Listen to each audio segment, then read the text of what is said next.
परिक्रमा करने के लिए क्यों माली लोग मना करते हैं? हाँ सभी मंदिर में तो चार पाँच घूमते हैं, परिक्रमा करते हैं। हाँ। फिर शिव जी के मंदिर में 3-5 घूमने के बाद क्यों मना करते हैं? शिव के मंदिर में शिव के साथ किसकी पूजा होती है? शिवलिंग जहां रखा हुआ है, शिवलिंग के साथ कौन रखा हुआ है? जलाधारी रखी हुई है, पार्वती माता की पूजा होती है। तुम सब पार्वतियां हो। वो पार्वतियां जो पार लगाने वाली हैं, वो पार लगाने वाली को बड़े से बड़ी पवित्र बनाने वाली नदी कहेंगे।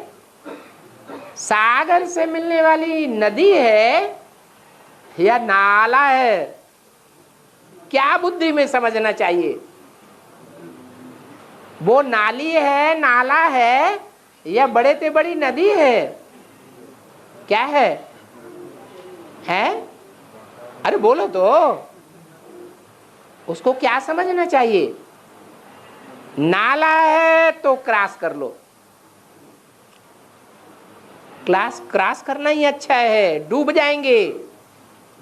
और वो तो बड़े से बड़ी नदी है, नीची दृष्टि नहीं रखनी चाहिए। इसलिए भक्ति मार्ग में और मंदिरों की परिक्रमा करते हैं तो परिक्रमा में पूरा पार कर जाते हैं, लेकिन शिव की नाली को पार नहीं करते हैं, वापस लौट जाते हैं। शिव के मंदिर में जो नैवेद्य चढ़ाया जाएगा वो झूठा हो गया। किसका खाया हुआ हो गया है? किसने खाया? उसने खाया जो सारी दुनिया का विष पीता है। तो जो विषैले मुख में जो चीज चली गई उसको स्वीकार करना मरने की बात है। शिव के ऊपर जिनको अर्पण कर दिया गया, उनको अगर किसी ने भोग लगा दिया, भोग लिया, यानी शादी कर ली, तो क्या होगा? पुरुषार्थ की बर्बादी हो जाएगी। उस बर्बादी से कोई रोक नहीं सकता। इसलिए भक्ति मार्ग में शिव के ऊपर जो अर्पण किया जाता है, उस अर्पण किए हुए को कोई हाथ लगा करके मुख में नहीं रखता है। उसको भोगना अच्छी बात नहीं है,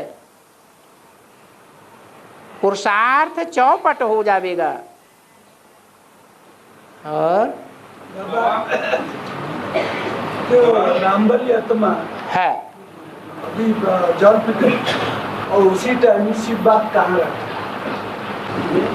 शिव बाप कोई रहने करने की बात नहीं है।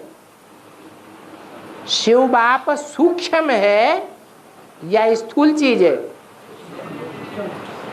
वो तो यहाँ पतित तन में, पतित दुनिया में प्रवेश करते हुए भी मन बुद्धि से ऊंची स्टेज में ही रहता है या नीची स्टेज में रहता है? ऊंची स्टेज में है सदैव। उसके लिए ये नहीं कहेंगे कि वो नीचा है। इसलिए कहते हैं तुम सदैव यही समझो कि इसमें हमको कौन डायरेक्शन देते हैं? शिव बाबा ही डायरेक्शन देते हैं। कभी ऐसे नहीं समझना चाहिए कि शिव बाबा तो परम धाम चला गया होगा। ये डायरेक्शन तो साकार ने दिया है। बाबा कहते हैं अगर इसने उल्टा सुल्टा कुछ डायरेक्शन दिया भी है तो उसका जिम्मेवार मैं हो जाता हूं। तुम शिव बाबा को ही याद करो, तुम पतित को याद मत करो। और अलकानंदा और भागीरथी, हाँ जी, ये दोनों नदी देवप्रयाग में मिलित होकर के गंगा नदी का नाम धारण किया है। हाँ, तो उसका वेद का अर्थ क्या है? अलकनंदा, टेहरी बांध जहां बनाया गया है, क्या नाम दिया? टेहरी बांध। वहां दोनों नदियां मिलती हैं, दोनों नदियों का पानी इकट्ठा हो जाता है। अलकनंदा